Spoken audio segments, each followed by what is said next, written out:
அனைவருக்கும் வணக்கம். தென்காசி மாவட்டம் சேந்தமரம் அதற்கு அருகாமையில் உள்ள கடையாளொட்டிங்கிற கிராமத்தில் 300 அடி போர்வெல் ஆழத்திற்கு 1 HP solar water pump station installation பண்ணி 1 இன்ச்சு தண்ணி எடுத்து எடுத்துருக்கோம். 10 சென்ட் 20 சென்ட் 50 சென்ட் 1 ஏக்கருக்கும் குறைவான உள்ள விவசாய இடத்துக்கு இந்த 1 HP solar water pump system ரொம்பவே சூட்டபுளாக இருக்கும்.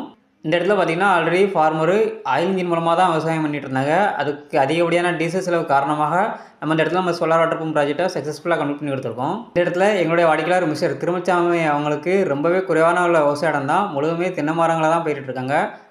அதுக்கு தேவையான தண்ணியை கொடுக்குற வகையில் இந்த ப்ராஜெக்ட்டை சக்ஸஸ்ஃபுல்லாக கம்ப்ளீட் பண்ணி எடுத்திருக்கோம். இதே போல் உங்கள் இடங்களுக்கும் சோலார் மூலமாக வாட்டர் பம்ப் சிஸ்டம் அமைக்கணும்னு நினச்சிங்கன்னா ஸ்க்ரீனில் தெரிந்த நம்பரே தொடர்பு கொள்ளும். நன்றி, வணக்கம்.